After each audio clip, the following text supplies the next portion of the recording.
Tom, are you okay? I lost her. Her? She was going to be this epic, trilogy-worthy character.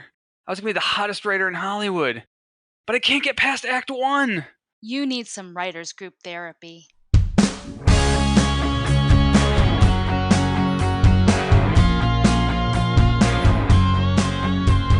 Hello and welcome to Writers Group Therapy. I'm Tom. And I'm Roshni. We're writers helping writers. Are you ready for your session? The doctors are in.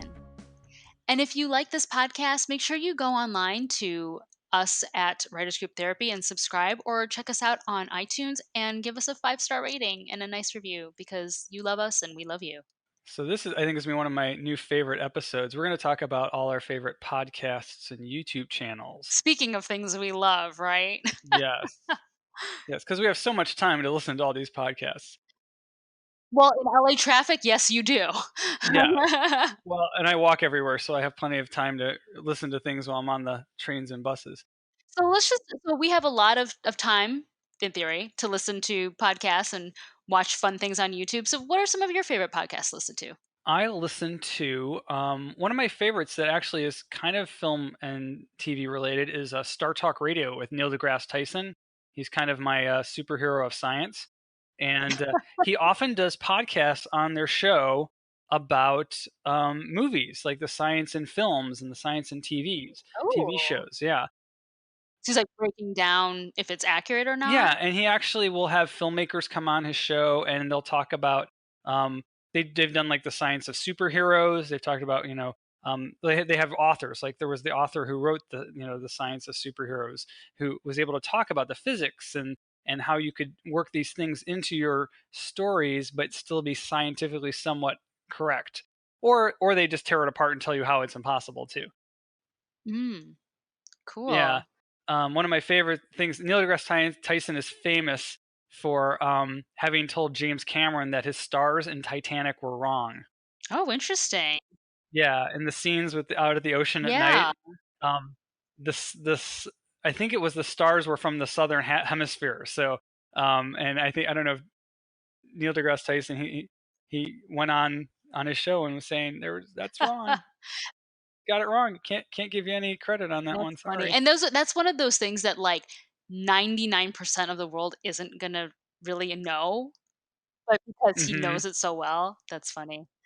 Yeah, he's talked about things like Gravity. When they did the movie Gravity, he actually was um uh there was a lot of Twitter traffic about, whether he liked the movie or not. Everyone thought he didn't like the movie because he was picking on it, but he thought the movie was actually really Mhm. good.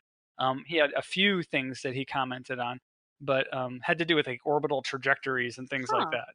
So it was very scientific, and I find when I'm writing sci-fi, I want to be scientifically correct because I don't want to be torn apart by Neil deGrasse Tyson But that might someday. be an honor, actually, if you take notice. It would be Yeah, kinda. Yeah. yeah. What's your favorite? One of my favorite podcasts right now that I've actually been I tend to binge them after a while is Happier in Hollywood. So it's two TV writers, Liz and Sarah, and they do mostly dramas. So right now, I think currently in production is something that they created with Marsha Clark, kind of related to the O.J. Simpson trials, but it's like fiction loosely based on real life kind of deal. That Marsha Clark, really? Mhm. Wow. Yeah, yeah. And the show actually sounds really interesting too. I haven't had a chance to check it out, but I love the podcast because they are working writers in Hollywood and have been. They have established careers.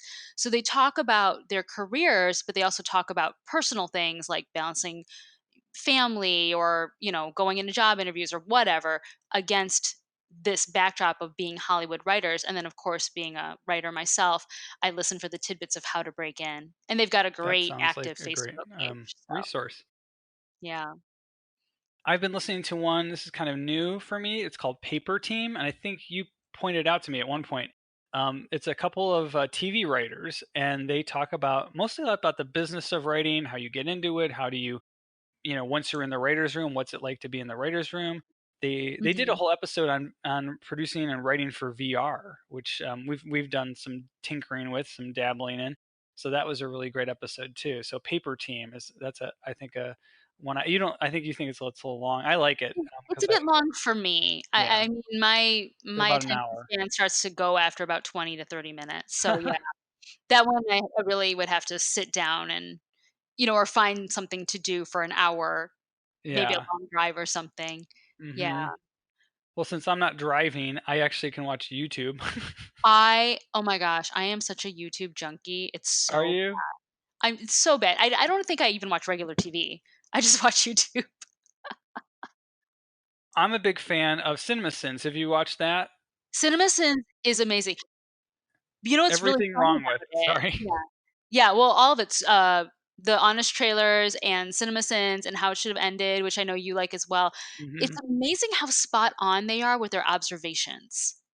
Yeah, that's why I love them because as a writer, again, this is kind of like if I wrote a movie, would I want them to tear it apart? So I'm seeing kind of the things that they pull out, and if you watch enough, especially everything, the CinemaSins with everything wrong with whatever movie they're tearing apart, you start to see the consistencies, the things that people are always doing wrong or that are Mhm. cliche. So it Yep. really can be a kind of an educational thing to watch those. They're fun and funny, but they're also somewhat educational for Yeah. writers. Have you ever checked out Screen Prism? Also No, a what's channel. Screen Prism? Oh my gosh, that one, I think it just kinda came up in my feed like, "Oh, you should watch these." So, it's, 2 women, I don't unfortunately don't remember their names, but they are super brilliant. They analyze TV and film, popular TV and film, characters or the film itself, and they'll usually do thematic things, like I've actually been watching their Mad Men character breakdown series. They are very insightful in how they approach, what's the word? Deconstructing the film or the TV show. So as a writer, I find it really helpful because they bring out nuances that I didn't even know were there. They're really good at finding things. Oh, okay. So definitely, and they're not as funny as CinemaSins or something. It's a much more grounded channel, but it's very very good. If you want something really funny, I recommend "How Did This Get Made?" It's a podcast, and it has Paul Scheer on it, and Jason Mantzoukas, and June Raphael. Is there? These three comedians, and they do live shows, which is great too because you can hear all the audience there too. So they do regular podcasts and then they do live episodes, and they literally, how did this get made? They literally take a movie, and they can be old movies or new movies, and they literally go through the movie from beginning to end and tear it apart, and they're just super sarcastic when they do it too. So it's really funny, and they tell jokes, and it's not safe for work or for children because they do sometimes swear. It's another one of these. If you want to know how not to make a movie, these guys are going to really point out a lot of the things that everyone should watch out for when they're writing. Oh man. Speaking of entertaining type related to film and TV. Super Carlin Brothers and Matt Pat's Film Theorists, and he also has like an offshoot channel called Game Theorists. So much fun. So Super Carlin Brothers is more geared towards Harry Potter, Disney, Pixar, and they'll do either fan theories or they'll kind of analyze things related to certain films or certain properties, and they're really just fun. And So then they're more looking at what they think is going to happen in like a future thing, or like why they did things because they mean something deeper. kinda, yeah, kinda half and half. They'll do a little bit of analysis, and they'll also do a lot, like, for example, when all the Star Wars movies were coming out, they did a lot of fan theories about, like, who Rey's parents are and all that stuff, Uh, just like everybody else. But film theorists, which is Matt Pat, you should watch him. I think you'd really like him because he'll break down, for example, some of the science, like how do you win in the Hunger Games? And he'll analyze that and just tell you how would you survive the Hunger Games and win? Or, why were there ah, different color, I don't even know because it was something related to I think Thor?